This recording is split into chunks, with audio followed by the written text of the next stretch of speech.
Sports Network broadcast. You can find us on Roku TV, Amazon Fire Stick TV, Facebook, and YouTube. Get all your sports news here first. The daily podcasts are Ken and Ken in the Morning, Lions Talk with Smoking Jeremy B, Wrestling Roundup, The Big Football Show, and more, Shield TV, Lions Villain Report, and Red Zone Rant. The afternoon podcasts are Valhalla, Grosef Sports, WCFL Dolphins Talk, The Cheap Seats, The Bodkin Show, Spirit of Detroit Podcast, and Maniacs. The nightly podcasts are Alice Hall Report, Frozen Tundra Network, Skull Gang 365, The Huddle Sports Network Open Mic, First and 10 with Foz, Main Event Football Show, Prime Sports World, The Man Cave, Prim and Proper Sports. Spitballing Podcast, Lions Fan Cave Chat, Puckett, 313 Den Podcast, The Guys Huddle, Shots from the Sideline, Let's Talk Sports, The Michigan Truth Sports Podcast, Off the Rails, NFC Northeast, Power Hours, and Detroit Lions News. Make sure you follow, like, here locally in the community. Make sure y'all go check out New Cat Body by Jeremy Campbell.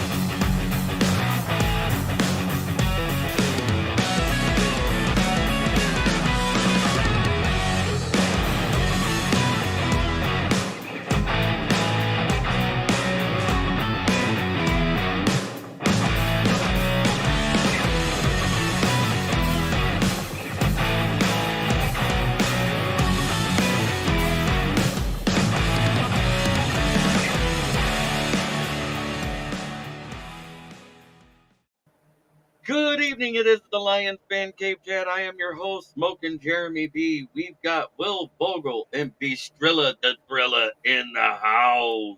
What's up, my brother from another mother? What's up? Tired Smoking from work, JB. but ready to talk some Detroit Lions. So, I started doing a comparison from last season after 2 weeks to this season after 2 weeks for our defense. And it's amazing the transformation. Do you know how many yards we gave up after 2 weeks last year per game? Ooh, somewhere around 500. No, not 600. quite that bad. It was 410. You know how many we've given up after 2 games with the same exact record? 200, 300 and some. 301.5. That's a Big improvement. 108.5 per game increase or decrease. That's going from 32nd in the league to guess what that is overall. It's Top 14th. 5. No, it's 14th in total yardage. Oh, Scoring defense. Because we got housed by the Seattle offense with 34 points, and we played Kansas City Chiefs. They had 20. That was a 27 point. We increased that to 20. That's all we've allowed either team to score. So defensively, we went from 29th to 4th in scoring defense. Rushing, we are still 3rd overall in rushing defense. This year, we're averaging 76.5. Last year, it was 71.2 at the time. That's splitting hairs. Who's number one? Who's number one? Believe it or not, the number one yardage defense overall is Titans. They've only given up 6.5 yards per game. Yeah, that's not hard to believe. They have a hell of a defensive line. I know, and I tried explaining that to longest. people. You know, the Packer fans are going, "Oh, their defense sucks." I was like, "Not really. Their offense is what sucks."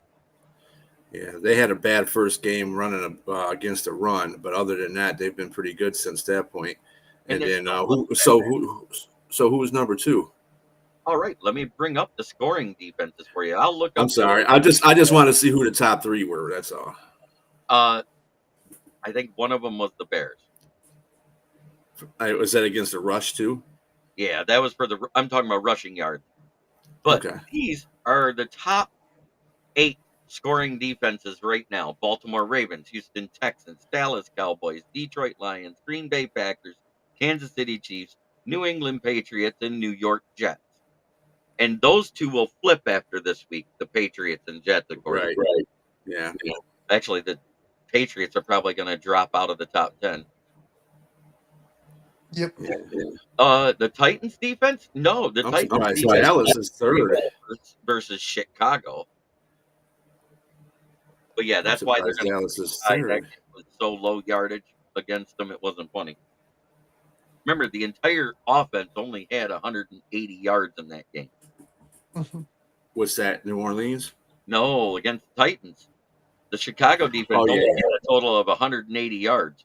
Yeah, they didn't do nothing in that game. What's going on, Fred? Fred. Fred Peterson, it is great to see you here, brother. I see we got 6 watching so far. And all of them on YouTube. One's at Hodel Sports Network, and the other 5 are right here. That's awesome. Love it, love it. Green Bay is up there. Interesting. Yep. No Minnesota. No Chicago. It just amazes me that it went like this. Such a flip from one year to the next. We knew the defense would be more talented. Did we think it was actually going to be this much right off the rip? He even said it himself. The views of Jeremy Ballrock Jr. does not reflect the views of this channel. Dad, we should bring T. Strayboard back. Junior, go back to remedial school. Learn how to learn about football. We don't need no 4-7 corner. He's still playing too, isn't he? He's practice squad material. He's bounced around. I think he's out of the league now. Let me look. We should look him up. I know he was on the 49ers for a couple of years. Tease Tabor. No way, that's his real name.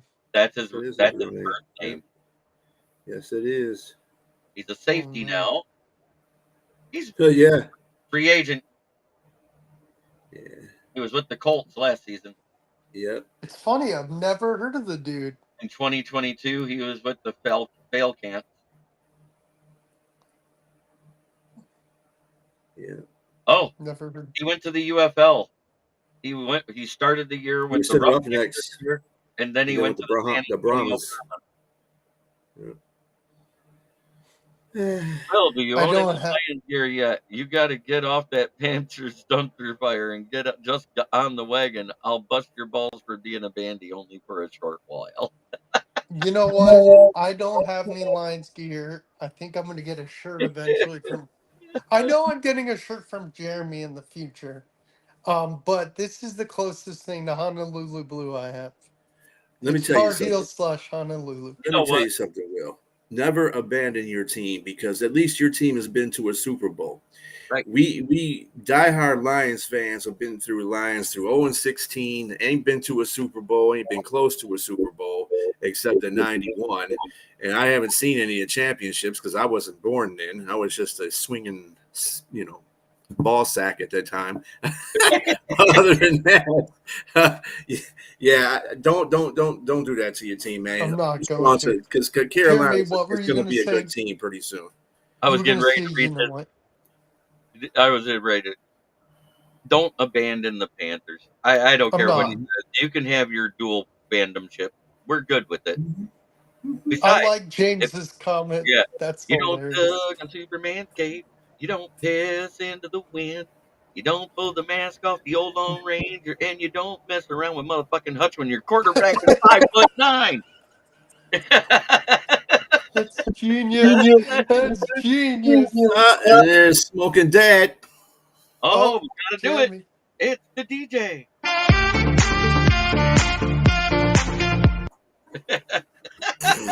See more on the OnlyFans account at. Oh wait, I know you got to do your race, Dad. You'll be back after you're done with your wild card. I know how it works. Oh, he's racing?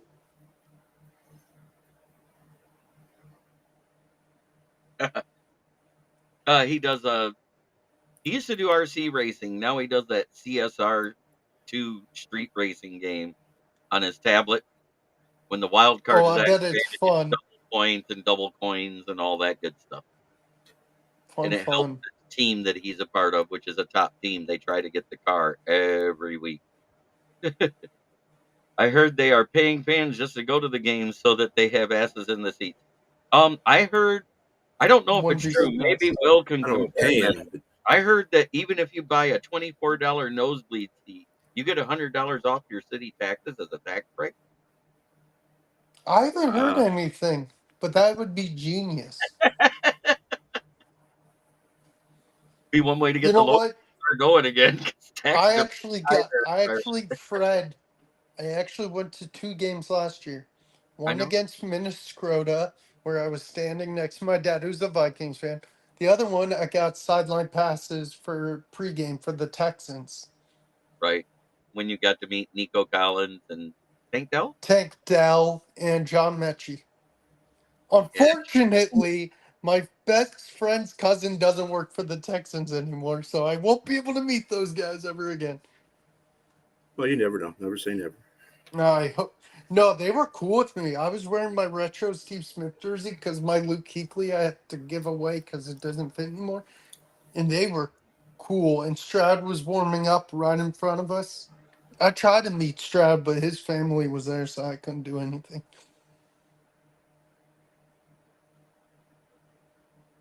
No, you didn't get censored. It was hilarious, James. That was awesome. That was great. That's why I sang it. Jim Croce would be proud of you, James. But I couldn't sing that last line because it didn't fit right. I had to scream it. Yeah. But yeah, so all we got out is Iffy Melipamu and Ennis Rakestraw. Rennis Rakestraw still dealing with the hamstring tightness. The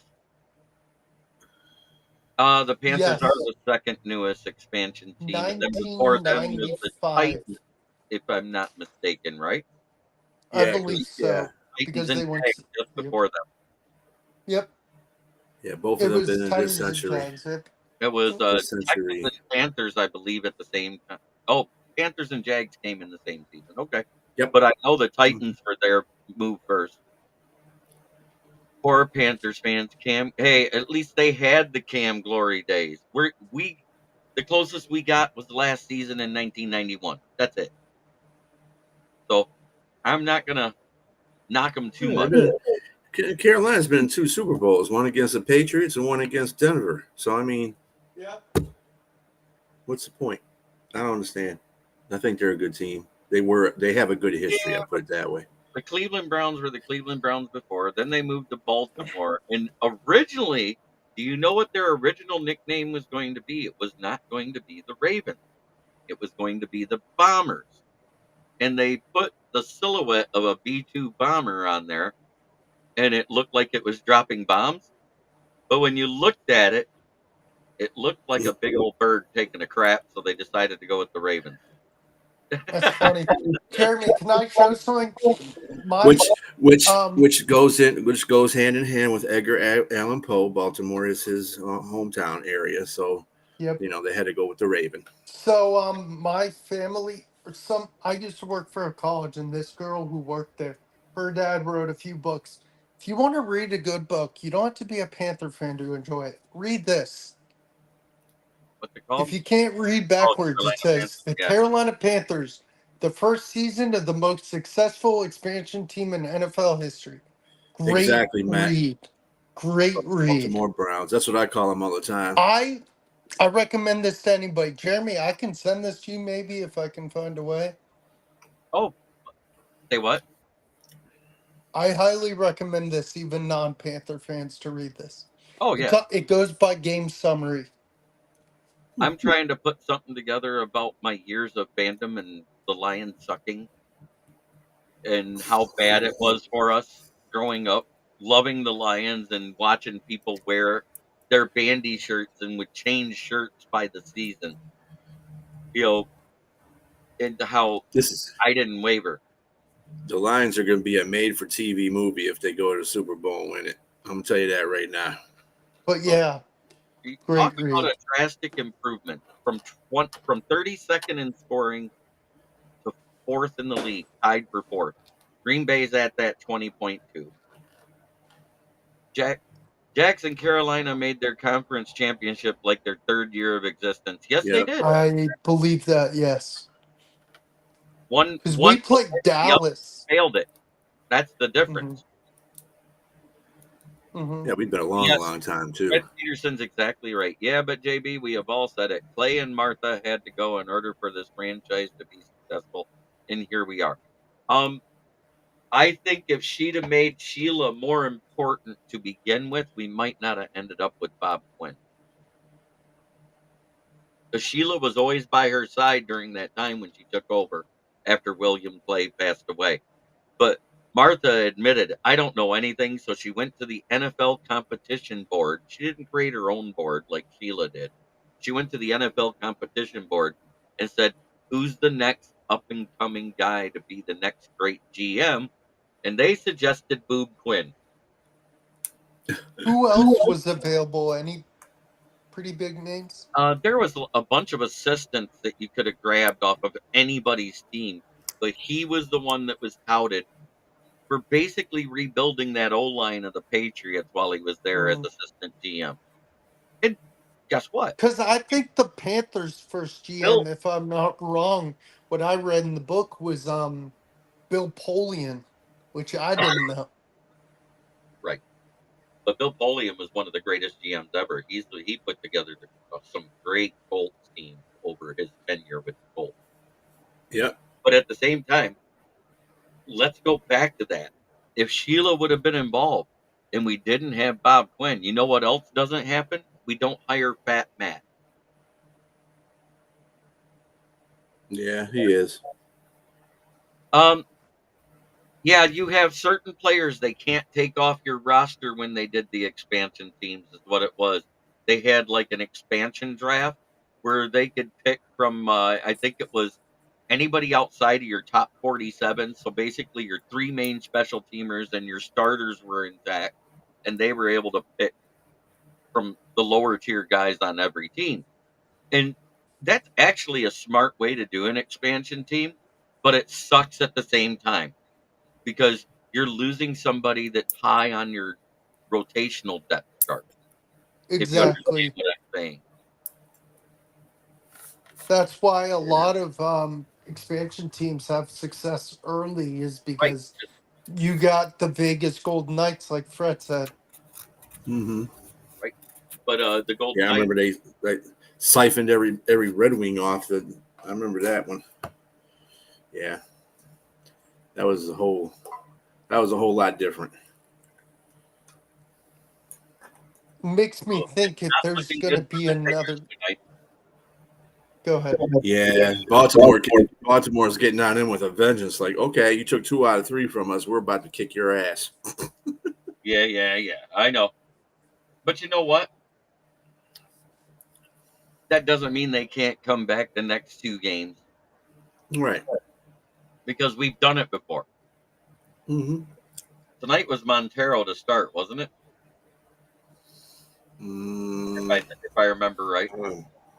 Let me look. Who are we talking about? Yeah, Tigers? Montero. He went 4 2/3 of an inning pitch, 5 earned runs, all home runs, Oh, boy. a walk, but he did have 7 strikeouts, so that's not bad for only 4 innings pitched. No. The 5 home runs is awful. Oh, your favorite guy's pitching right now. Kenton Maeda, Yeah. Yep. fucking bum. Hate that guy. There's a reason he's in the bullpen. He's not good enough to be a starter. He's fine for an inning or 2, but you got to get him out right away. I feel like Spielman. Nothing. Let me go back to Orlando's comment here because I missed it.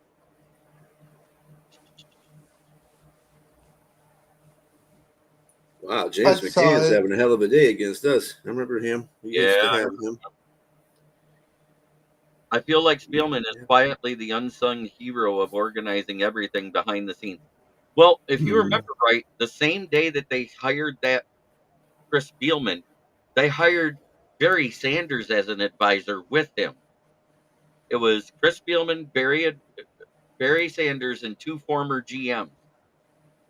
That's who made the decisions. They did it as a brain trust.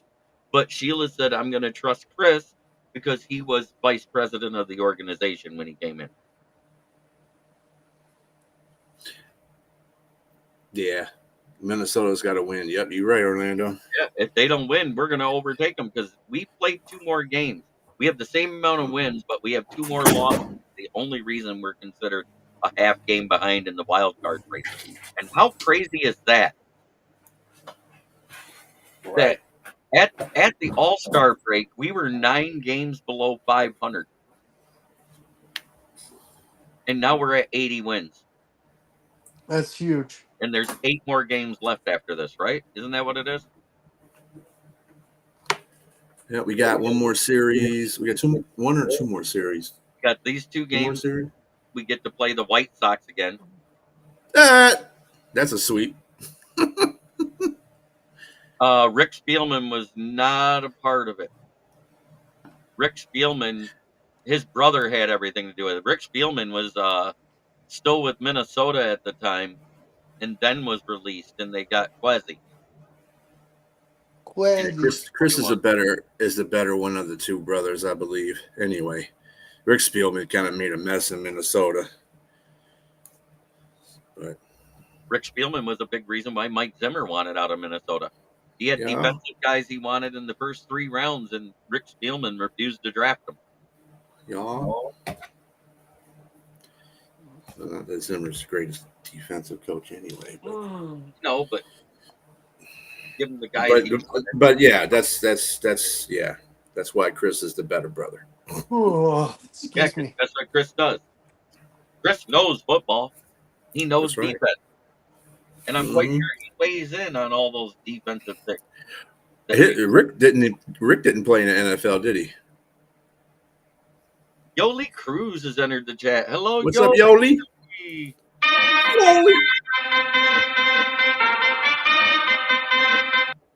Sorry, boys, I'm off the bed. I should stay off tomorrow to get out fishing. 5 a.m. comes early, but not as early as when you're heading out salmon fishing. Y'all have a great night. FTV. All right, thanks, man. FTV and fuck them all. Yes, catch some trophies. No, Rick was never a consultant here in Detroit. He was still employed as GM of the Vikings at that time. Mm-hmm. Yes, he was. James.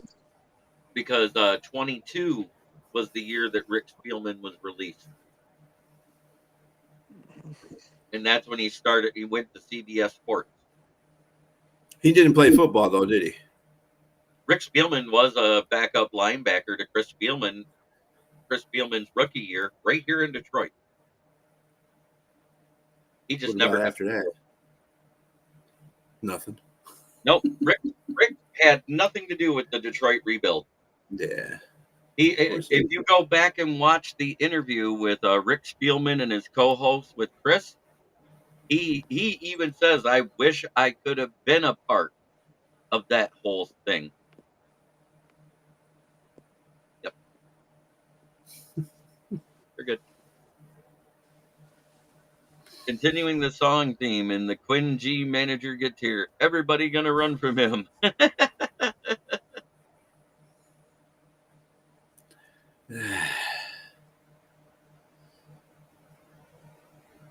Getting away from the past. That's all we gotta do. Get away from the past. Winning does that. Winning Super Bowls do that. Yep. I can forget 50, 60 something years of bad football, Super Bowl. For one Super Bowl, right? I just want, and everybody is in this, we have to win it if we get there. I just want us to get there. I want us to get there. Win, lose, or draw. And they don't allow the tie in the Super Bowl, so therefore it would be the sudden death until it's over. Yeah, I mean, a lot of people bash Minnesota and Buffalo because they didn't win a Super Bowl, but they were in 4 Super Bowls, each of I'll them. tell So, you I what, mean, there's nothing wrong with that. Green Bay Packer fans and Bears fans both said if Detroit would have went to 4 Super Bowls like they did, they might have won one.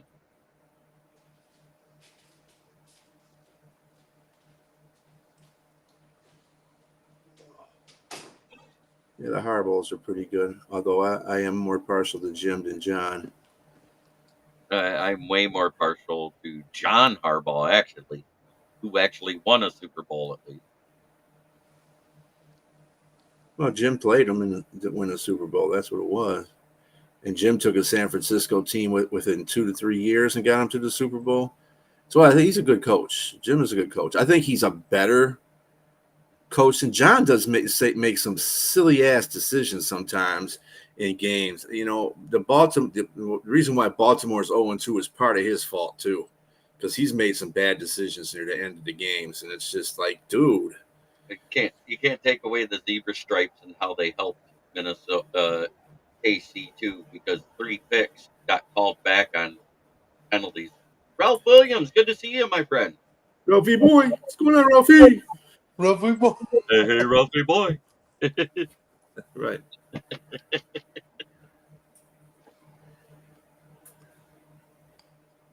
I said his rookie season, Yeah. this team needs more Scooble. 100%. I mean, Chargers are already surprising me. Mm-hmm. We'll see how good they do this weekend when they play Pittsburgh. That's what I'm looking forward to. You got I think two great coaches, 2 good defenses. It's going to be Herbert has a high ankle sprain. Who's that? Herbert is questionable with a high ankle sprain. Who's his backup? It's not Easton Stick. Yes, it is. It's Easton Stick. It's Easton Oh, Stick. God. If he has to play, I'd trust Fields over Easton Stick. Well, I mean, considering what kind of offense that Jim runs anyway, I don't think that's going to be much of a problem. Because he kind of has a more his offense is more run oriented, obviously, because you see who offensive coordinator they got. But I mean, if he could do a play action pass, dude, he'll be all right. He don't need to throw that much. Let's see how, as long as the defensive line or the offensive line can manage against their defensive line, that's the thing, because they got to go against T.J. Watt And Alex Highsmith. Yeah, Highsmith and what's the other guy on the other side? Peyton Wills. No. J.K. Dobbins Haywood. 40 carries. But what's weird is Pittsburgh is one of the teams that is in the top 10 for rushing defense. The Chargers are not. Yeah, you got Bosa, Derwin James, and Mack. So what the Chargers have been doing is shutting down the passing game. And Pittsburgh hasn't been relying on the passing game. They've been relying on the run game and the special teams. So, and Chargers are kind of doing the same thing, because right now Herbert's a little limited. Plus, who's he throwing to? Well, Quentin Johnson had a breakout. He had a breakout game last week. Yeah, right. He had 2 touchdowns. He was good. The first week, because it was against Carolina, but no offense, Will. It was against Carolina, so Carolina, Bishop Sycamore. You might as well call them that, because they're non-existent. Yeah, exactly. Yeah, like I said, anybody that's going against Carolina this season, I'd definitely get their fantasy players. I think the Raiders Carolina game is going to be interesting. I think it's going to be a lot better for Carolina, because I do see Dalton making a difference. And he's taller. He can see over the line. He's a veteran. He's not going to make those kind of mistakes that Bryce Young is making. Yep. I heard Bryce Young was pretty pissed because he got benched. It's like, dude, you suck. Amen, brother. What you getting pissed for? So, what are your predictions for this game? Not score wise. What do you want to see done? Skrilla. Oh, I want them to see to run the ball more. I want them to see them go back to the offense that they had last year. You know, and the only thing that's different that the way the defenses are playing is they're playing the middle of the field for the Lions. Well, if that's the case, that's the reason why you got JMO out there. Patrick can come in there. Tim Patrick can come in there. He's a big physical receiver. Put him in there. I mean, you can have Amon St. Brown, Tim Patrick, and JMO in a lineup at the same time, and let's go. You know, use the outside more. I don't think they got the best corners on the outside, to tell you the truth. They can play that middle all they want, but run the ball. Run the ball first. Run the ball to set up the pass. Don't do like Dan. I was like, when Dan had that presser and he's talking about we're gonna run, we had a pass to set up the run. I said, Dan, that is not what you were doing last year. Very few spots you did that. Right. But mostly you ran the ball to set up the pass. That's what Goff is good at. Right. Because if the run is set up, then the play action pass works. The play action pass hasn't been working because we're not running the ball as much. Last year it was a 45% run, 55% passing offense. This year it's been 33% run, 66% passing offense. Caleb rules, BB. Yeah, he was ruling. Last in QBR, tied for last in touchdowns. He's doing great. yep. Keep up the good work. But I agree with B. Run the ball. I don't know why you got away from it last week, but run the ball, and don't let the red zone be your kryptonite this game. You got to run the ball. You got two great backs who can be number ones on any team. In my opinion, maybe just me. Could you guys? I would love to hear your opinion. But run the ball and don't let the red zone be your kryptonite, because it wasn't the Tampa Bay defense that stopped the Lions from scoring in the red zone. It was the Lions' fault that they stopped themselves from scoring in the red zone. Every time they were in the red zone, yeah, I was working, but what I saw was 3-and-out, 3-and-out, 3-and-out. Like, what is this, Lions? Come on. You got a huge tight end. Yeah, you don't have to go to Sam Laporta every time, but you got a tight end who can catch the damn ball in the red zone. The bad part is the last two games, if you go back and watch the film, he's blanketed 99% of the time. They've been bracketing him, putting a safety and a linebacker on Sam Laporta. They kind of have. That is the problem. I agree. But So- they got other weapons. Ben Johnson is dropping the ball, play calling when it's that part of the yeah. field. agree. That's all what it is. Yeah, he gets I think- scared. You got too many weapons not to be scoring. You not to be hitting the red zone when you're in the red zone, not to be scoring every time. You got too many weapons. There's no excuse. There's none. Exactly. Literally. I agree. Yeah, Orlando, I agree. Caleb couldn't handle it. He was a baby about it. He was like, he was belittling me. No, he wasn't. John Harbaugh sucks. He only wins a Super Bowl every 9 years or so. I'm not saying that he sucks. In general, I think he's a very good coach. But I think his brother's just better. I'm just sorry. Orlando, I wouldn't do 70-30. I'd do maybe 60-40, but I think 70-30 is too much. That's just me. For Monty over Gibbs. And it Well, actually more of a 60-40 split last year. That's what I was thinking. More of that 1-2 punch once they both were healthy at the same time. The problem is they were hardly ever healthy at the same time. If you go back and look, it was either a hammy with this one or a calf strain with that one or a groin pull, or there was little things all through last season which kept one or the other off the field.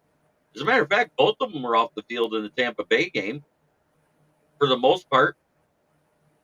Yeah. It was weird.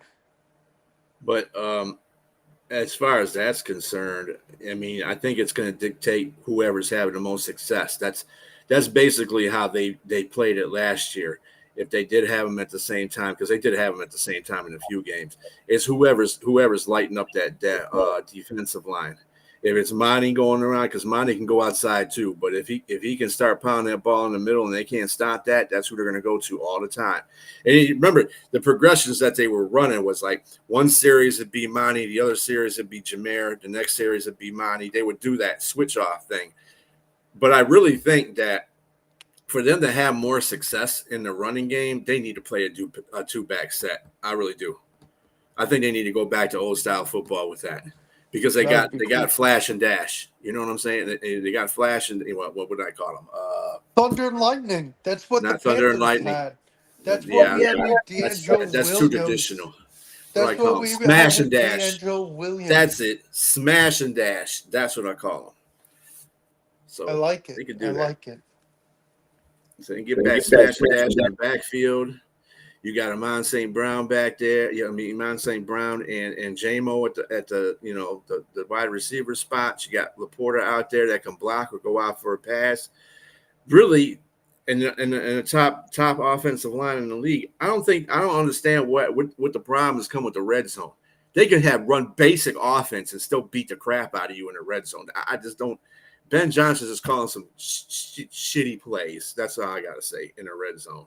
8 more Lions fans going to represent game Sunday to rep. What? I'm confused by that comment, Patty. 8 more Lions fans are going to the game Sunday to represent because Patty Grimes is in Arizona. There you go. Oh, sorry. My bad. Oh, Patty. That's awesome, Patty. Have fun, man. Meet up with Tej Washko and the boys as they tailgate down there. The Tub Gators. Take your swimsuit, hop in the hot tub. Oh, that's awesome. It's going to be hot as heck if they go in a hot tub. Plus, it's 100 plus outside. Man, that is one hot day. Yeah, Monty's been playing. Yeah, he's playing like he's a wrecking ball. You know, he's out there just running people over. And I'm telling you, with that, the combination with him and that offensive line, like the overtime game in Rams, that shows you what power both of them can be together. Just think about how long that run would have been if Amon-Ra would have known that Monty was right there. Did you see that where he didn't even realize he caught up? He turned around like, "Oh crap, sorry, dog." He even talked about that. He even talked about that on his podcast. He said, "Damn, that'll never happen again." Monty went around. And then a run went the other way, and he cut back, and he didn't realize it, and it happened again. The same exact safety hit him. He came back and he told Monty, "Man, I'm messed up on that. I fucked up on that one, dude. I ain't getting to that anymore." Who do you guys have on fantasy that are Lions? I forget. I have Monty and St. Brown. Oh, let me look. But another, I know you got Amon-Ra in the one because you stole him before I could get him. Yeah. No, Baltimore won. Ooh.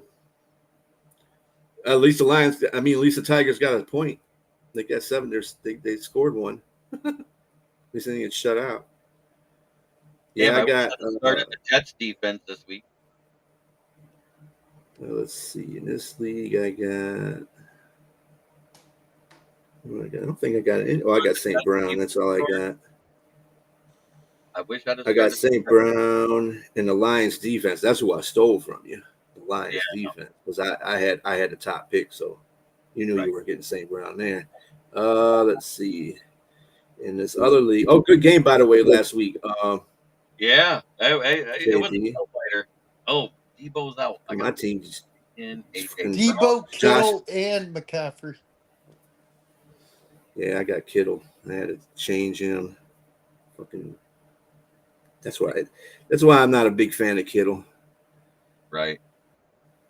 It's not. It's his attitude toward, like, he had this interview they did when they changed. They were going to talk about having 18 games, and he was like, 18 games and blah blah blah. But this came at a time after he didn't even play half the season, and in the season before he didn't play like 4 or 5 games. I said, dude, I don't even know why you're complaining. You don't even play half the damn game, so shut up. I got a +1 from James. Thank you, James.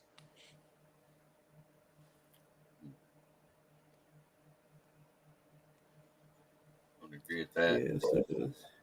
Yeah, my Josh Allen and I got a question. T. Would you Hill. play Jaden Reed going up against the Tennessee defense, or would you play Tank Dell going up against the Minnesota defense? Tank Dell. Tank Dell, because their defensive backfield's not Now, as good. the only way that might be close is if Jordan plays. I'm gonna tell you right now, all these Green Bay fans getting excited. Oh, Jordan Love's gonna come back and play He this ain't game. playing. Don't do that. Don't do that. Don't put him out there. Don't put him out there. That's too short a time to heal from an MCL. Come on, bro. Don't do I that. got Tank. Jeremy, I go Tank. Yeah, I go Tank. All right. There you go. Orlando says Tank too. There you go, Orlando. It's funny, my friend Kevin got an autograph card of a guy named Nathaniel Dell. I'm like, who the heck is Nathaniel Dell? He looks it up. It's Tank Dell. The reason his name is Tank is because his mom said he had a big head when he was younger, and he used to Came out run like a into tank. things. Yeah, he did. That's what they said. I'm like, dang, that's just mean but cool. Big ass head, little boy. Your name is Tank. I can't wait till DeColdest Crawford comes out. She That's gonna be obviously fun. had natural childbirth when she gave birth to him. Yeah, probably.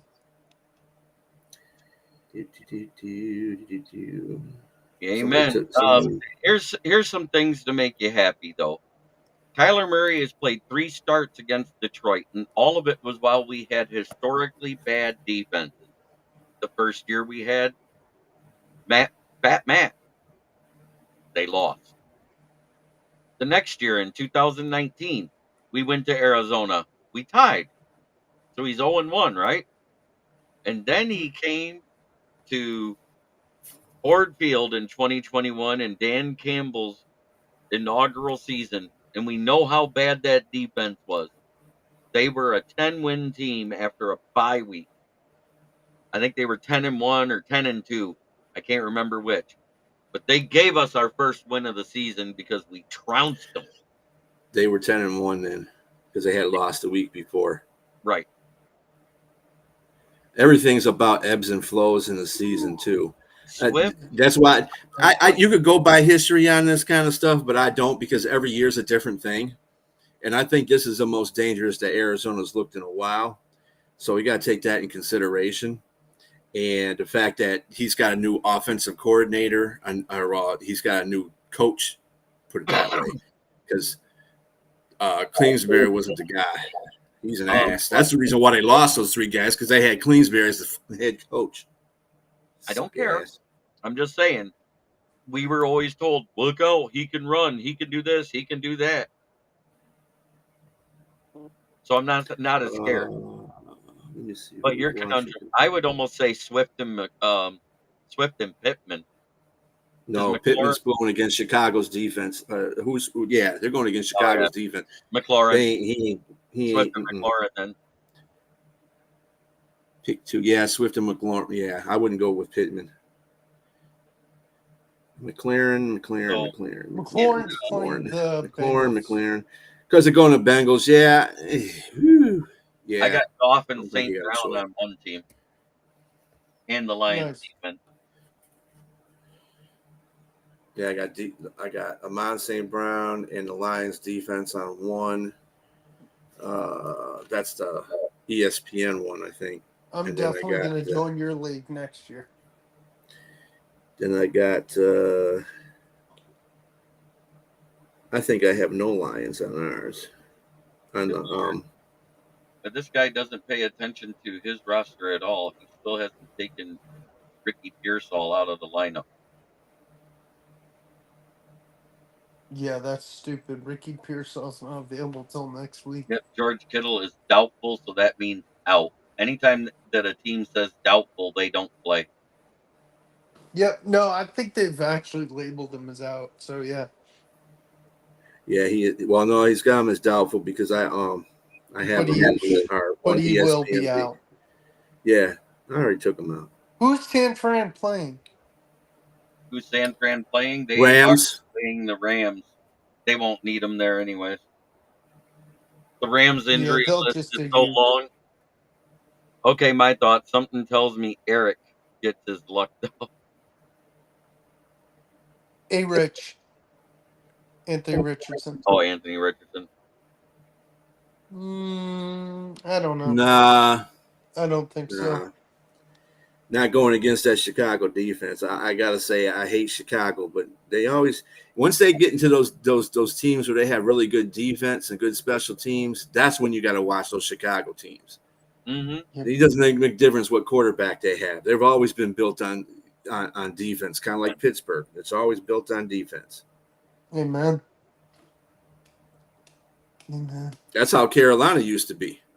Carolina took the same form with that. They used to have, because they got Kevin Green. That was part of the whole situation. They were, And then trying to we be had like that good Pittsburgh's defense. We Mhm. had that good defense with Thomas Davis, Luke Kuechly, Josh Norman. Yeah. That's what got you to the Super Bowl too. Yep. Fortunately, Hey, Cam Newton didn't do nothing. D community. D community, so fellas, I'm getting towards my last hour at work. That's awesome. I love it when people go Lions. Yes. Kittle was my starter. Now I got to start Andrews. Likely stealing my rep's gonna drive me nuts. Hey, Orlando, I picked up Likely, so I got to put him in place there. So it's either going to be Andrews or Likely. Right. They're going to throw to. Baltimore's definitely got to win this game. Last week it was more Andrews than Likely. The week one more Likely than Andrews, and it all has to do with if that O line is handling the pressure. So you're saying Likely it might be Likely. Kill myself. Likely, it'll be likely. So what I'm saying is the Dallas Cowboys normally get a ton of pressures. Their pressure rate dropped dramatically last week versus the Saints. And a couple of the guys are getting healthy for the Ravens, and that's going to help them too. So if the Ravens have a healthier O-line and their starters are playing instead of their backups at those two positions, it might be another long day for Dallas. I think it's going to be a long day for Dallas anyway because they have to deal with Lamar Jackson. Oh, and I just don't see Dallas is just in a whole different. A lot of people want to hype up Dallas at the beginning of the season. I was like, no. So they signed everybody, big deal. There's still a cloud of that bad stuff going on, and I just don't see them winning too much. So I don't either. I think Baltimore's going to get their first win this. I do too. Jackson's wide receivers can't stay healthy is why he uses Isaiah Likely as a receiver all the time. Rashad Bateman's been in and out of the lineup so much, he's the missing man on that offense. Well, they still got Zay Flowers. I know. And Zay Flowers is a target that he uses too, unless the teams blanket him. Yep. It's a lot like the reason why Ron disappeared week one. They blanketed him. He was rarely on that Rams game. The problem with the Ravens, and this is another thing that they were talking about. Oh, we get Derrick Henry. We're going to – I don't know. Does it make a difference who you get as a running back if you don't use them? Right. And the first game that they played Derrick Henry, now they did better in the second game. Still lost. But they did better in the second game in using him. But the first game, it's like, why is Derrick Henry sitting on the sidelines? I would never, that's ever, what I thought. Ever. That's like taking Barry Sanders out. Right. Yeah. He had 13 carries that first game. 13 carries for the entire game. Guess what happened last week? Jahmyr Gibbs, 13 carries. Yeah. Monty, 11 carries. You don't let the running backs run. That's going to affect your whole game plan. You can't have Goff throwing 55 times. I don't care. Goff is not the guy you have throw 55 times. He's not going to make good decisions all the time. You got to keep him. You got to have that run set up to pass. And that's why you have an offensive line. Use your offensive line. Stop throwing the ball. Right. Every freaking time, Ben Johnson, you idiot. Ugh. Especially in the third quarter. It seems like every third quarter we don't run the ball. Yeah, Justin Hill just got paid too. Yep. Yep. So what Isn't is that your something though? prediction How's there? he out touching Derrick Henry? Yeah, I I know. mean, that's the stupid He had stuff I'm 12 talking about. carries. John does. Right. But he let that new offensive coordinator take over. John's more of a defensive coach. But anyways, Yeah. Will, what's your score prediction for Sunday? Realistic. Let's not go total homer. I'm not going to go total homer. I'm going to say 34-21 Who wins? Damn. Detroit. Damn, you did go a little homer. I like it. Bistrilla, what do you think? I got this one 31-28 Detroit.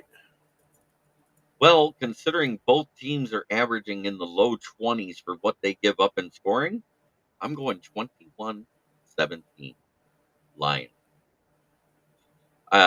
Neither team has given up more than, I mean, what was it? 23 points week 1 they gave up to the Bills to lose by 2 points, right? Yep. And And then they then slaughtered the they Rams. not really. They gave up 21 points. Oh, yeah. I think the last touchdown was like a It was gas against the touchdown. backups. Yeah, I know. Yeah.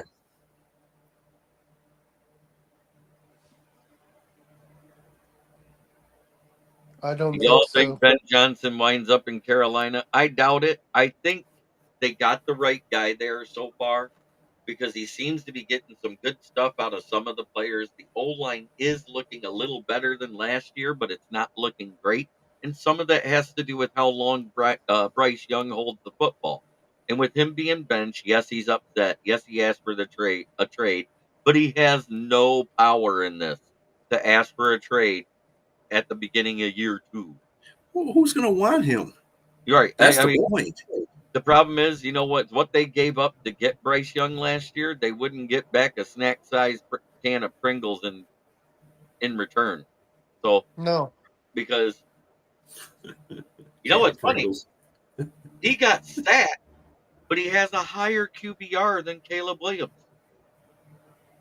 Wow. a higher percentage rate, and that makes no sense to me. Okay, so No, I just Orlando, think Kevin Owens. I just want to address this Orlando one. Derrick Henry, if he's still learning the playbook, then dude, he's got to be slow as fuck. A running back playbook is not as diverse as a receiver playbook or the quarterback. But you got to run. All he has to do is run. The dude is like he's like a place, a video game running back. He can Dude, run you he's over. huge. Dude is big, yeah, and he's fast. Yeah. So I'm not taking that either. I think it's just a bad play calling. John Harbaugh's got an offensive coordinator like Ben Johnson. Bad play calling. Run the ball, damn it. Pretty much. Yep. Tag a snack-sized Doritos for Bryce Young. Likely is more likely. Likely is more Oh. likely. So, Bistrilla, tell everybody how they can find you on YouTube. Well, I do. Actually, I produce 2 podcasts. One is JBK Zone Coverage. That's on Saturday at 1 p.m. And then we do One Ass Cheek and 3 Toes. Straight from Dan Campbell. And we do that at 11:30 a.m. on Sunday. That's the pregame. And then the postgame is usually on Monday at 6 o'clock p.m. Eastern Standard Time. In case you don't know that reference, Will, it's from the Hard Knocks when Dan Campbell was up there. He goes, I don't care if you got 1 ass cheek and 3 toes. We're going to kick your ass. Mm-hmm. I love it. Yeah. Yes, That's Patty, one of the great indeed. things. Yes, it's Yeah. true. But David Tepper was put in his place. It's Dan Morgan calling the shots now because that GM literally said the only way I'm taking this job is if you sit down, shut up, and start writing checks. Thank God, because Dan Morgan was a former player for us. Right. Yeah, he was pretty good too. I like Dan. Yeah. Yeah, I always follow my kitty teams, man. The Panthers and the Bengals, the Lions and the Jags. You know what I miss? The reels that used to come out when Steve Sable and his dad was alive and they did the NFL films on Sundays. The bad lip reading films. That was Yeah. almost better than the hardest hits of the week. Yeah. I miss the hardest hits of the week the way they used to be 2017 and prior. Grady Grimes, that being polite, Tepper is a stupid guy who is stupid rich and does stupid things to win stupid prizes. Yes, Oh, so he's like Jerry Jones. Yes. he's Jerry Jones without the senility. He's a poor man's Jerry Jones. You could say that. That's right. He's Jerry Jones without the senility.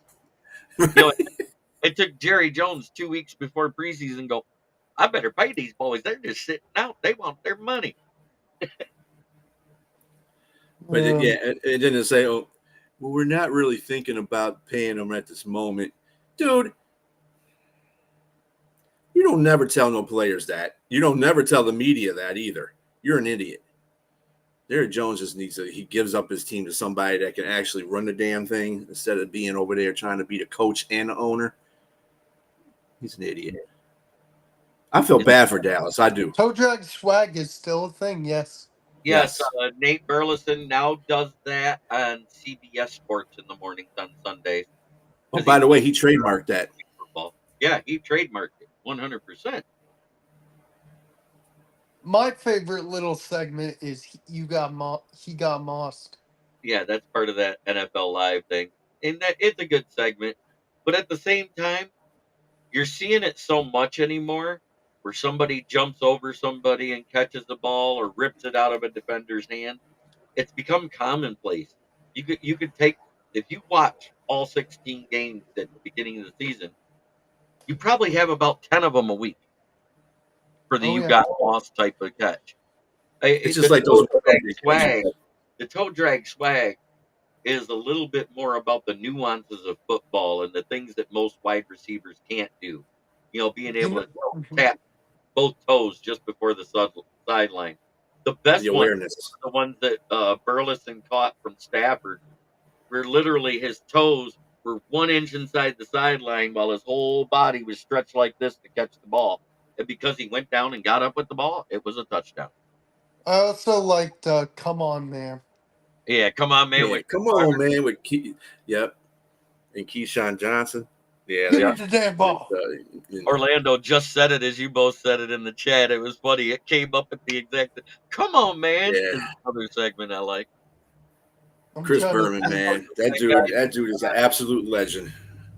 The best one was the guy that was on a punt return defending team. His teammate forces the fumble. He gets the ball. He gets hit and he spins around and doesn't realize it. And he's running the opposite way. This is one of the first times they did the Come On Man. And this guy's just sprinting away going, yeah, I got it. His own teammate comes up and hits him so hard. He fumbles the ball again. And the returning team gets it and runs it in for a touchdown. Remember that, Pistrilla, that play? It was like one of the first weeks they ever did the Come On Man after Chris Carter retired. That one cracked me up. I don't even remember what week it was or when it happened. But man, that was an amazing. If I can find it, I'll post it in the chat. Yeah. Also, gone fishing on TNT when they looked at the playoffs. Yeah. Yeah, they got a lot of good segments out there in football that I wish they would still have. Like I said, Chris Berman is like the John Madden of analysts. I mean, the dude is just freaking. Yep. He's really good on his stuff. It's like when John Madden does his telestrate stuff. That's You got. I miss that kind of stuff, man. I miss that kind of that commentating. I miss that. There's not really any commentator out here that does that anymore. There's not. Yeah. That's super energetic. That's like yes. Yeah. That has a love of the game like he did and orchestrates that out into how he commentates. A lot of these football players, ex-football players, and some of these I almost like the old like Brett Musburger and Pat guys like Summerall. that. Yeah, Pat Summerall. Pat Summerall's no longer with us, but like those kind of commentators, the old school ones, because they focus stuff in on the game itself. It's not all these people trying to jock on people's like Chris Collinsworth. The other show I missed because it showed more of the business side of football, and if you actually paid attention, it was based off of NFL stuff because they had real NFL players in and out of the show all the time. Was Ballers on HBO with The Oh, Rock? that was my favorite show. Yeah, that was my favorite football show, My man. favorite football show is The League. No, that was about fantasy football, and occasionally you'd get some camos of some players and they were doing the draft and stuff like that, or when they awarded the trophy at the end of the league.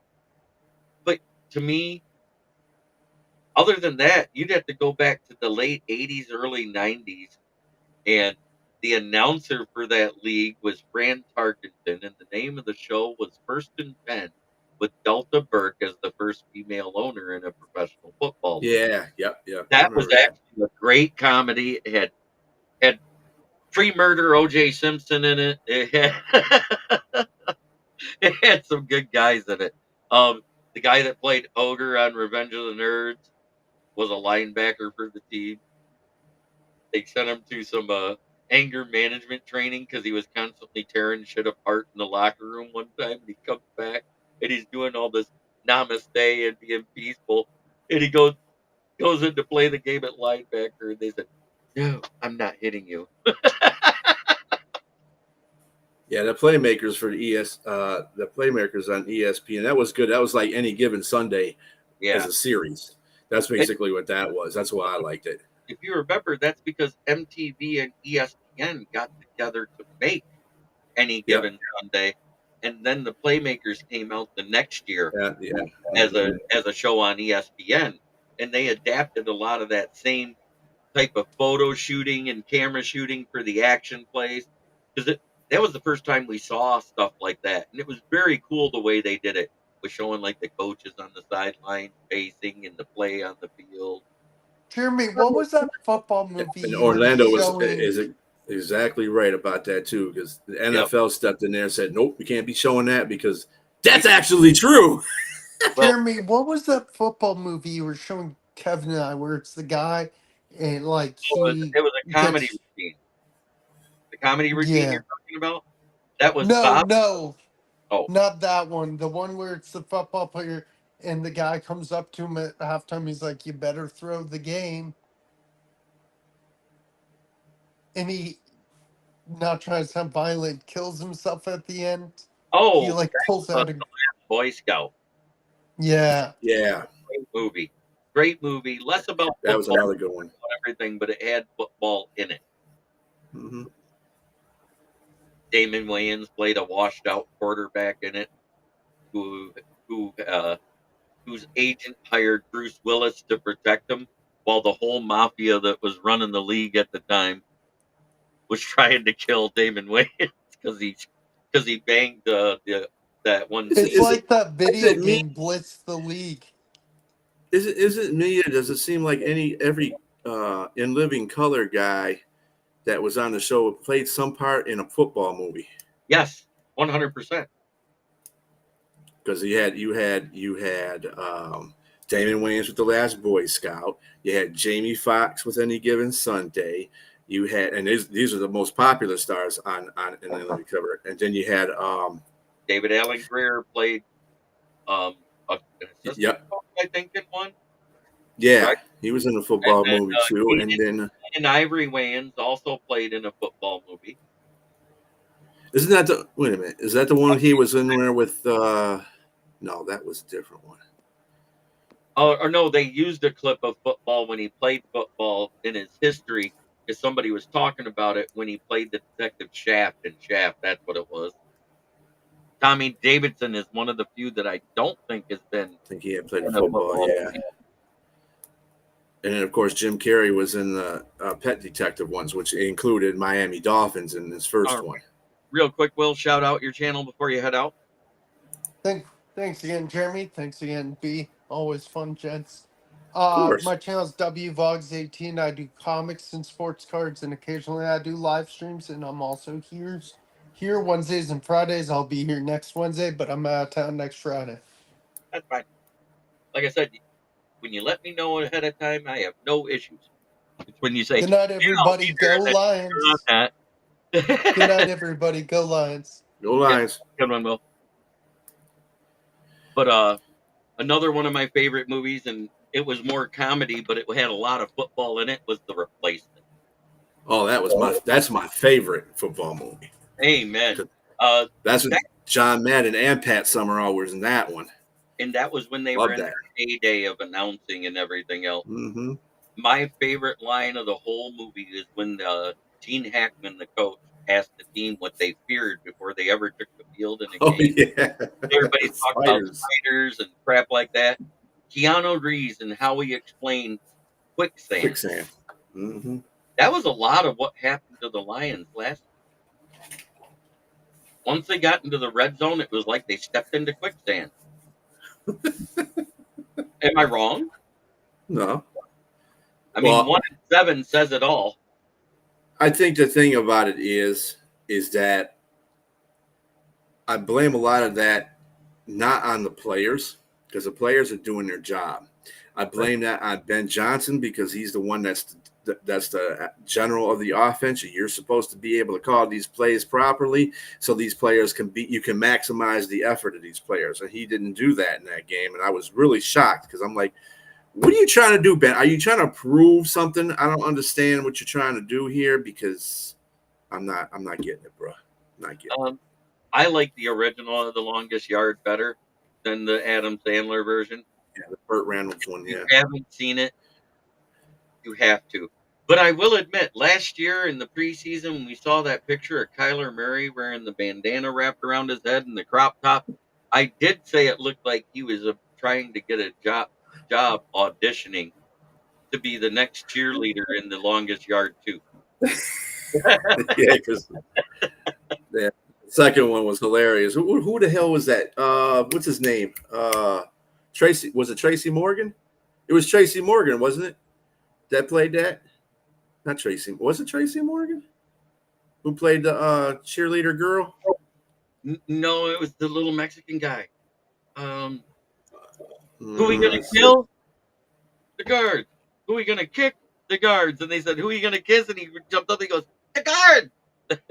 Chris Tucker was in it, wasn't he? Yeah, he was. He was the professor guy. I mean, the guy that got everything for everybody. Yeah, he was the one that got killed.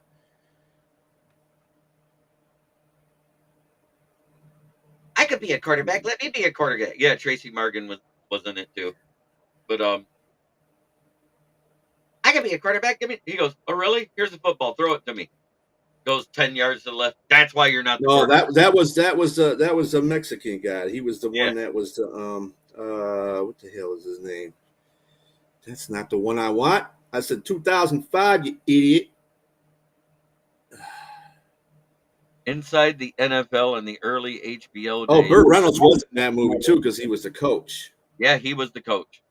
Yeah. And Len Dawson was something I looked for every week. My friend Paul had HBO. I didn't. Yeah. Inside the NFL with Bryant Gumbel back in the day, right? Wasn't it originally with Brett Musburger before him? Yeah.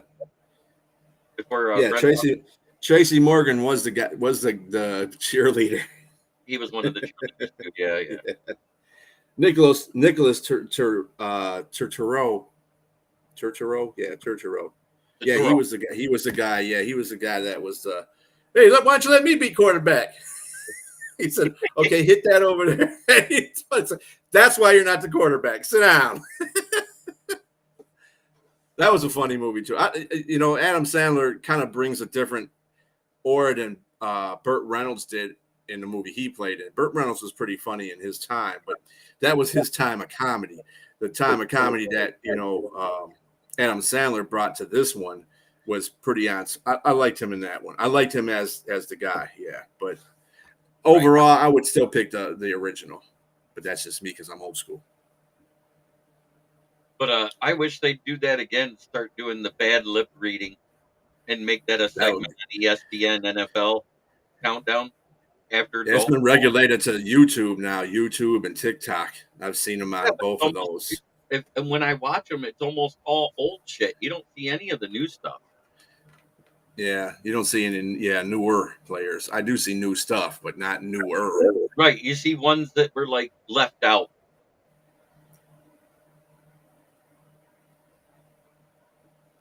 Yeah, HBO, and they still do Inside the NFL, don't they, on HBO? Yeah, Isn't it produced by? Yeah. It's still there. It's still Bryant Gumbel for now.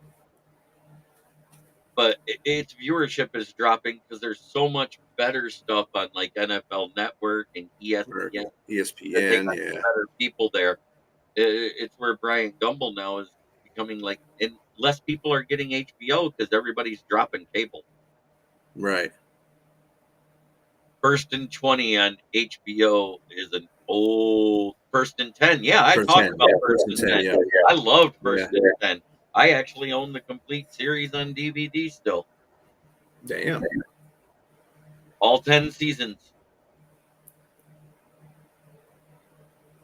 Oldest, longest yard takes first, but any given Sunday is second, and the replacements I got third. That's kind of my order too. When you're talking about, other than that, you'd have to go way back into the 70s, and the only drama that was better than the original Longest Yard, and it's debatable, Brian's Song. Yeah, Brian's Song was really good too. Yeah, sad, but really good. And I like The Water Boy. You know what? Actually, if you watch that movie a couple of times, you kind of see you kind of get strongly, let's see, emotional about that. He does everything, and the last thing he says, "Well, I love my mama." Now you can't get emotional over that. Everybody's got to have that, right? Like, because his mama was always trying to mess him over and stuff, and playing the foosball, and can't go with Vicky Valancourt because she's the devil. As far as football comedies, yeah, don't do crack. My top three for The Water Boy. But as far as football movies overall, no. You almost got to add Remember the Titans in there above it, because that was a way better football movie than The Water Boy was, in my opinion. The Program, a college football movie, that was great. Varsity Blues was good. Friday Night Light.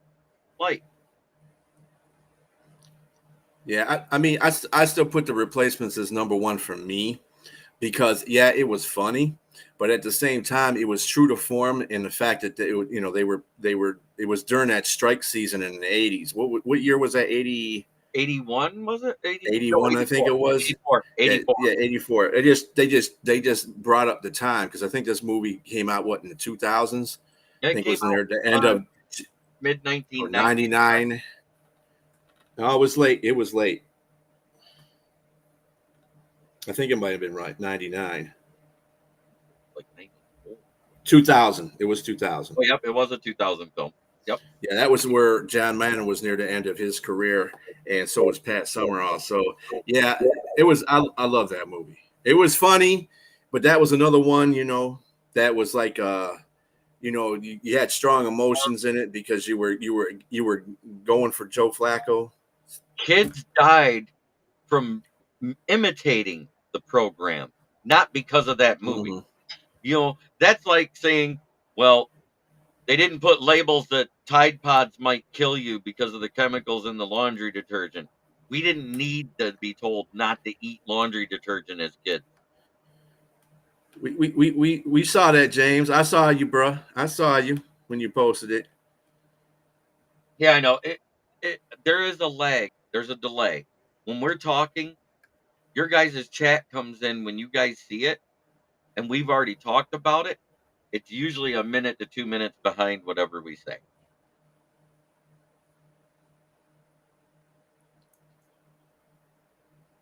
Yeah, that's a good one. There was some good football movies, man. They need to come out with another football movie. It's about time for them to come out with another football movie.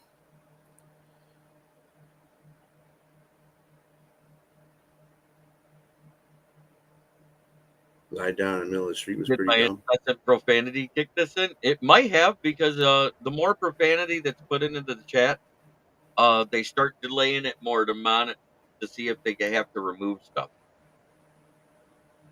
So the one thing that I can tell you that is different from a lot of those football movies, almost every football movie that's ever been done, they've had an actual quarterback through the pass and they splice it in to make it look like the actor threw the ball.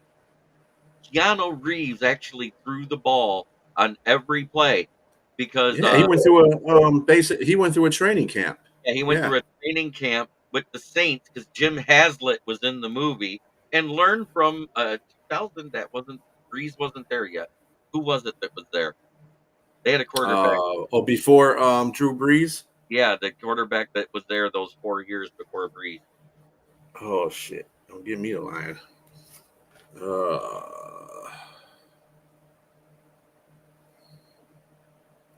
Let's see. New Orleans Saint quarterbacks. Somebody in the chat come in with something if you got it. Yeah. So I can't remember. So, and that's one of the few times where the actor actually threw the football for the entire movie. Starting quarterbacks. Let's see what we got here before So it would have been Breeze. actually the ninth. Aaron Brooks. Aaron Brooks, who actually Yeah. didn't have bad mechanics. He had bad decision making. Yeah. Yeah, it was Aaron Brooks. He just looked it up. Yeah, Aaron Brooks, and then started off the 2000 season with what's his name? I just had him up here. Jesus, Jeff Blake. Remember Jeff Blake? Played for Cincinnati for a minute. Yes, not football related, but I like Keanu in Speed with fellow Lions fan Jeff Daniels. Yeah. He goes way off talking about Tolbert or Herbert. The Herbert you're talking about was like way early, like in the early 90s. Yeah, when Tolbert. because he came from the USFL. Tolbert was only a starter 1 year, and then they drafted Aaron Brooks. Yeah, Bobby Hebert played 2 years, 91, 92. Steve Walsh was actually a quarterback with the New Orleans Saints. Steve Walsh. Oh, Bobby Hebert was also in the 89, 88. Oh, I think Bobby Hebert, he went to the USFL for 1 year. Oh, I mean, I'm not. Wow, he was on there since 85. 85 to Marissa 92. Myers of the San Francisco 49ers network wire, not on USA Today, it's one of those fan-made sites. She writes, the Detroit Lions will trade Jameson Williams to the 49ers. Get the fuck out of here. There we go with this dumb shit again. Wow, will they? We would, first of all, we wouldn't trade with y'all asses anyway, because no, we're there to beat you. We're not giving you nobody. You can have our trash, but you ain't taking none of our starters. Hell no. This lady says she's more of a Detroit Lions and Buffalo Bills fan than a 49ers fan. But no, she's not, because she wouldn't make such a stupid ass comment. Oh, here's one. Because guess why Andrew Luck never had to pay back his bonus? It wasn't because the team didn't make him. He never filed his paperwork. He's still available technically as a free agent. If you look, he's always at the bottom of the list. Well, you know what the rumor is now? Through the Right Way Network, Andrew Luck will return as the Miami Dolphins quarterback if Tua can't come back. How old is Andrew Luck now? Isn't he in his 30s? Yeah, he's like 34, 35. Yeah, he ain't coming back. He started the year before Matt Stafford. Matt Stafford is 33, so he's 34. That's right. Yeah, he's not coming back. Not in today's NFL. He's not good. He's not coming back. The San Francisco 49ers will trade Christian McCaffrey to the Kansas City Chiefs. No, the fuck they won't. Who's making up all these stupid trades, man? This is not Madden All 2024. off of the same network. Oh my God, I'm getting I know. I'm getting stupider by But reading. Oh, here's another one from them. 3 landing spots for Russell Wilson since they just announced that Fields is. They won't take Tannehill. Tannehill don't want to go back there. Tannehill wants to start. Well, Tannehill wants to start. You know, the thing about Tannehill is he wants to be the starting quarterback, and he wants to be on a contender. First of all, most of the contenders already have their starting quarterback. So that's off the record. But you know, just like Green Bay, that's the reason why talks out with Green Bay, because Tannehill said, "I want to be the starter and I want to be in a contender. And if I don't care about Jordan Love, I want to start." That ain't never happening. Oh, you could tell. You remember Pat Summerall and John Madden were announcers on CBS before they ever came to Fox. Does anybody remember the game between the Washington Redskins and the Kansas City Chiefs that got John Madden and Pat Summerall fired? Because that was before that game is why they introduced tape delay even for the announcers. Wasn't that more on Summerall than? No, it was more on John Madden. It was on John Madden 100%. Reggie Rucker, linebacker for the Washington Redskins, intercepts a pass. And instead of saying, "Look at Rucker go," John Madden, live on the air, said, "Look at that fucker go." That was the last time we saw John Madden and Pat Summerall on the CBS Game of the Week. I think it was around week 10 or 11. Funny, you know what? Now I'm remembering everything about that whole situation, because I remember watching some things about John Madden. He did that intentionally. You know why? Because he was going to sign a contract for Fox. Fox was creating their own football program. Exactly. That's why he did all that stuff. Well, I'll shut my fucking profane mouth, LOL. No, you won't, Dave. No, don't do it, James. That wouldn't be you, brother. And it doesn't help that I actually say it a lot, too. So the more I say it, the more it gets delayed. Little Meggett came off the run, too.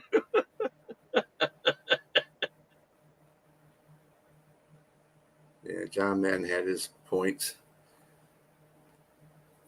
It's kind of like, see, I don't know how when I grew up in Detroit, we had Electrifying Mojo as a DJ, and he got fired probably a few times from some radio stations because of the music he played, not because of his mouth, but the music he played. There's one time when he got fired off at JLB because he played the 2 Live Crew song, "Hey, We Want Some Pussy." Yeah, he got banned off the show for that.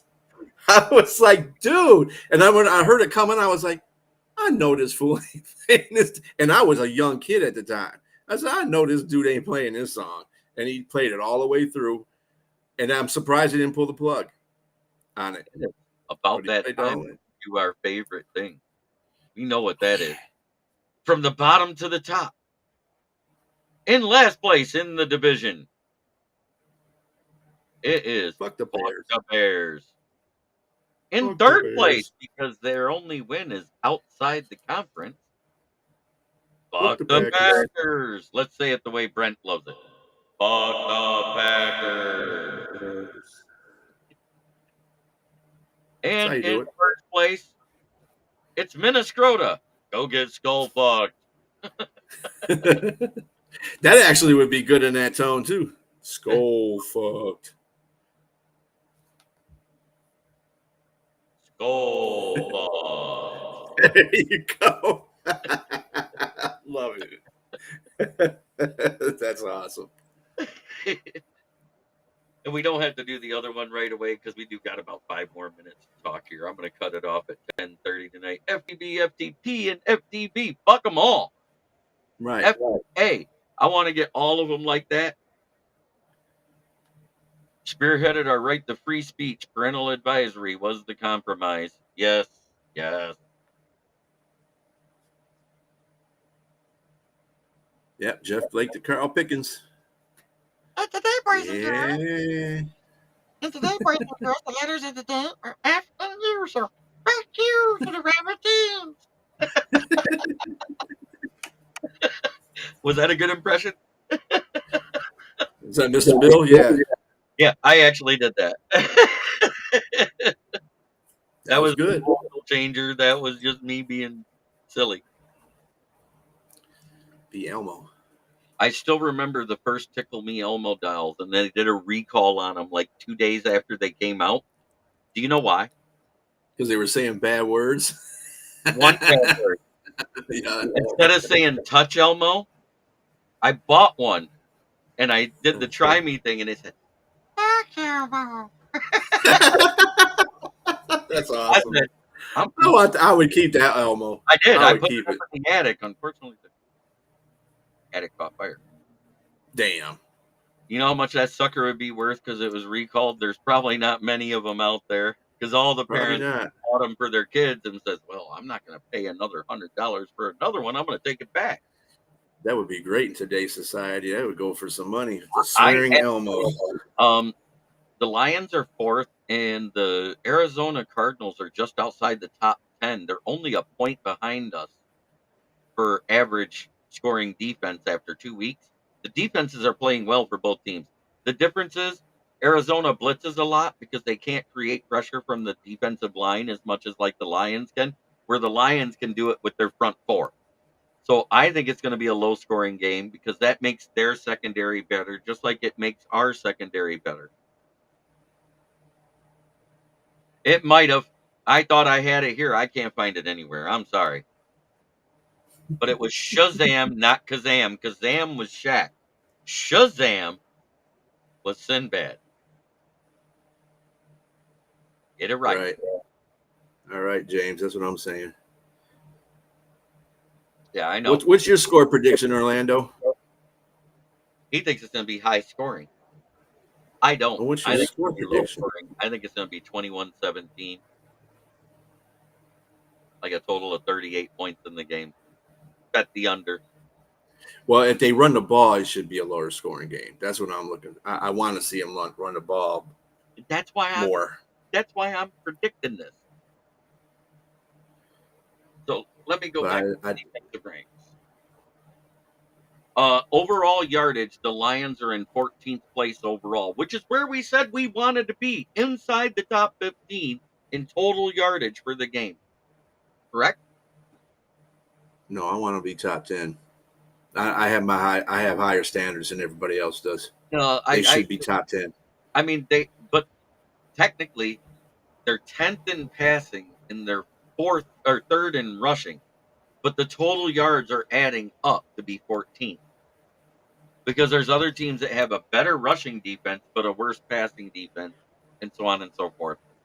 I like that score, Orlando, 34-28. I think it's going to be, I think, besides what JB's saying, I want to have it to be JB's score, to tell you the truth. But somehow I think Ben Johnson is going to be a stupid ass in this game too. But I don't think the Arizona defense is that good in the first place. I don't mind if they get up to 35 points and then they start cruising and do stupid shit in the fourth quarter. Don't do it in the third.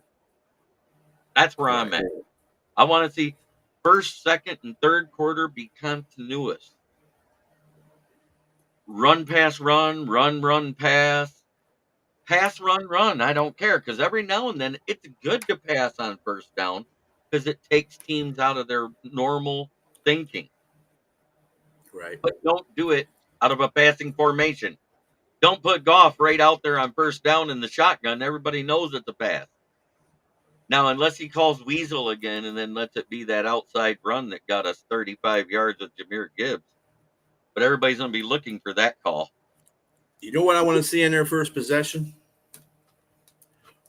All runs.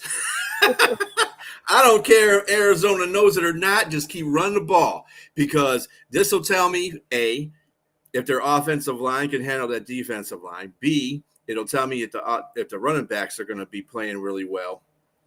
So you combine both those together. They run. I don't care if they go 3 and out. If they run the ball 3 straight times, I'm be happy with that, because what that's going to do is going to set them. Because then they're going to think.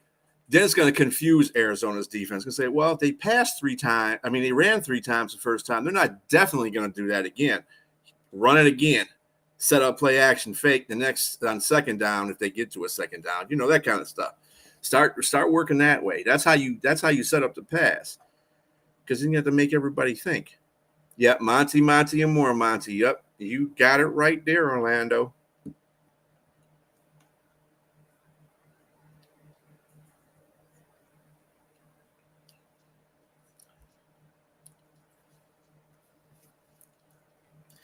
Da-da-da-da. Let's see.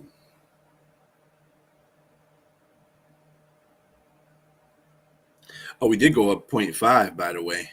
We're from 2.5 to 3. Yeah, Oh, no, 3. 3. Yeah, It was 2.5 earlier. 3.5 on what is that? On BetMGM. Let me double check right now. I can log in there. Yeah, I'm just looking at score.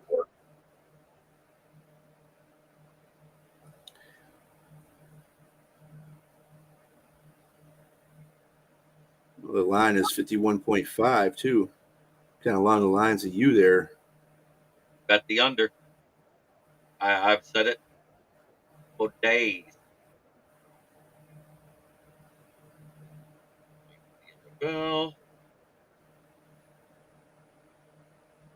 Lions at Cardinals. Yeah, the line is 3 now. It dropped a half point on here. It was at 3.5. Well, I just noticed it went up a half point because it was 2.5 at one time.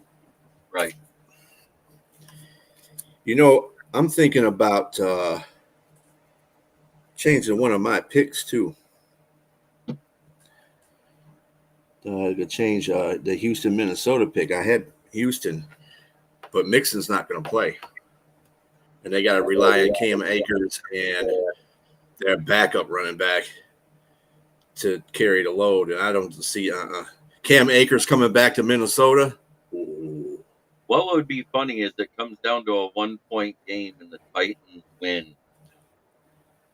Because then the Packers still cover. Right now, the Packers are a 2.5 point underdog in Tennessee. Why? Tennessee has the number 1 rated defense right now. Right. Everything. And by all means, they think that Malik Willis is going to start. So Right. That's another added thing. Eagles are getting 3 in New Orleans. Chargers are getting 2.5 in Pittsburgh. Hold up. Where did I pick Cincinnati? Oh, Washington. They're playing Washington. Yeah, they're Bengals playing are whole Washington. 7-point favorites. Yeah. And they're playing in Cincinnati, so I give them that. I'm surprised Buffalo as low as they are. I think, yeah, they're being given. No, the Jags are being given 5.5. The Chiefs are giving 3 to the Falcons. I don't think it's enough. Wow, you want to talk about a pick'em game? It's Ravens versus Cowboys. Mm-hmm. Did you see that? The 1 point. Yeah, I saw the line. Yep, 1 point. Yep. Dolphins are getting 4.5 points from the Seahawks. I think that's about right. The Panthers are now went from being given 5 to being given 6. Andy Dalton announced as the starter, and they had a point. Right. I don't get that. That's weird. Because it should have went back down to 5.5 at least. Should have went down. But then to you get 5. Yeah. The Giants are getting 6.5 versus the Browns. I think they cover. Yeah, that line will probably change as soon as they find out who's actually starting, because Herbert has a kind of a shot to start. They don't know yet. They said it's going to be a game time decision. That's what Jim said. But if they go with Easton Stick, I guarantee you the Chargers ain't winning that game. It's not because of the quarterback different change. It's just because of the different styles of quarterback, and that's what I got. I mean, Pittsburgh's a good defense. Chargers are too, but Pittsburgh is playing at home, right? Yep. So that's an advantage Pittsburgh all the way. Right. That's why they're you're normally given 3 points. So basically, they're saying the Chargers are a +5.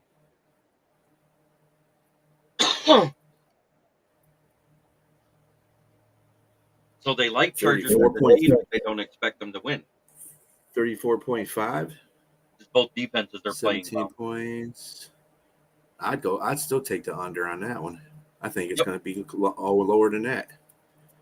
And there's your top defenses right now. That's before any stats this week are compiled. This is as of week 2, scoring defenses. The Packers have been a good defense. Mhm. Scoring defense-wise, it sucks because if your defense isn't on the field and the other team's defense scores, it still goes against the team scoring for defense. So the Titans have been hosed because they've given up 3 defensive scorers. And the special team score. So that's 4 touchdowns they've given up.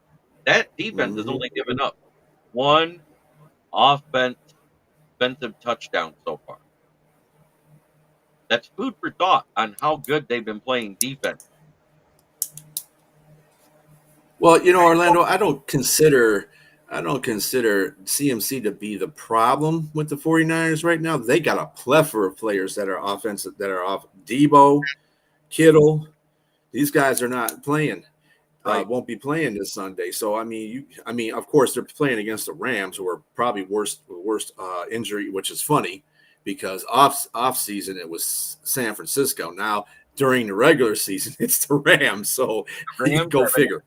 Injury list longer than the Ravens and Lions did in 2021 right now. Mhm. It's Yeah. awful. You're talking about Kupp and Puka both out. Yeah.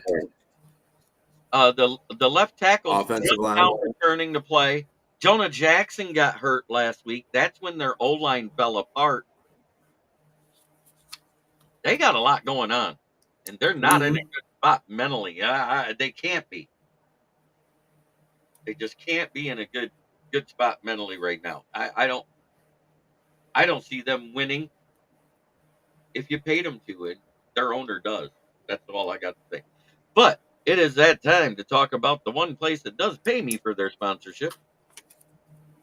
That is Brandon's Tire, located right on South Grand Traverse at the corner of West Atherton Road, 602 West Atherton Road.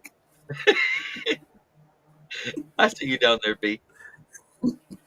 We're at in Flint, where the water's shit, but the tires are good. Stop in and check us out. Used tires starting at $40 and up, depending on size and condition. If you need new tires, please call 810-233-8230. Talk to George, Brett, or myself. He cracked me up. And we will get you your quote.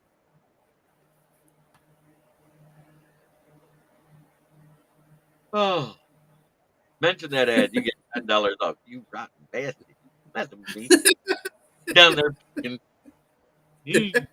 What you doing? I was gonna wear that hat too, man. I was gonna wear it too. Glad you didn't, because there's times when we've almost completely matched before. You wore that one black, not the Dan Campbell one, the other Black Lions shirt you had the one time. Yeah. And I had my black one on. I was like, God damn it. Is he peeping? We're OGs. That's why we have that kind of same fashion sense when we get out here.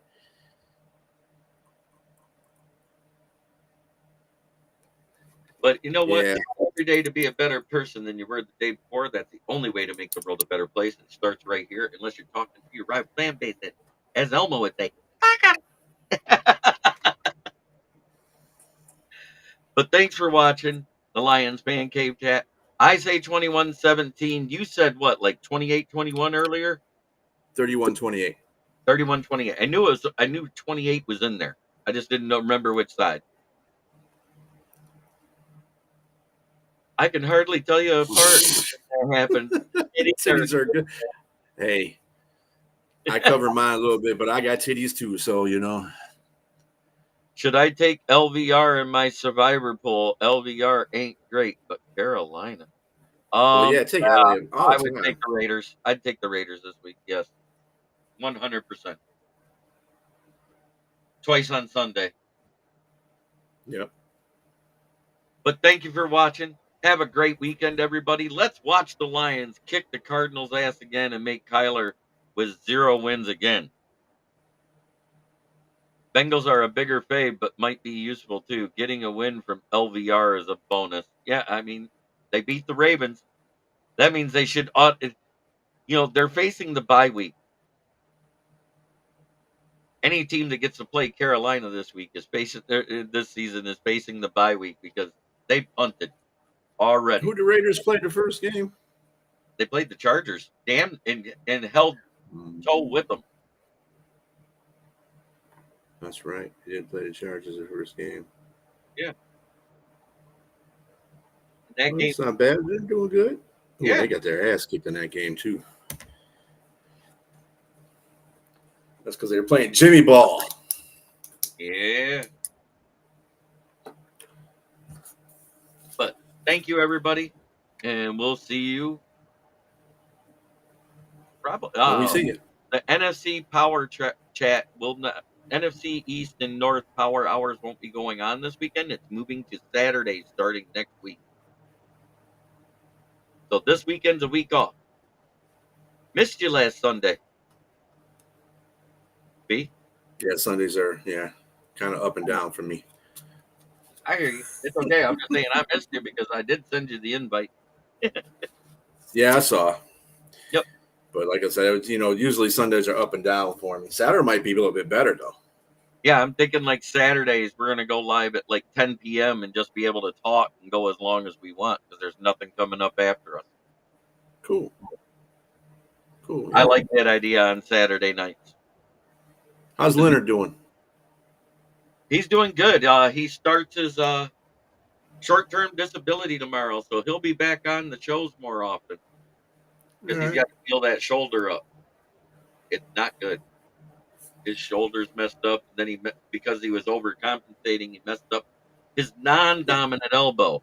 So his good shoulder's fucked, his non-dominant elbow's fucked, and he's our age, or getting there. He's in his 40s, so he's starting to get those knees, hips, and back pains for no reason whatsoever. Up to the fact you twisted wrong while you were sleeping. But he's doing all right. I talked to him earlier. He's got some internet issues, so this will be a good weekend to give him the weekend off. Cool.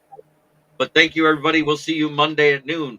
And, of course, 9 p.m. is the Monday mashup where it's usually Leonard and I. And if he's not there and you're available, you're more than welcome to come on. Okay. Have a great day, everybody.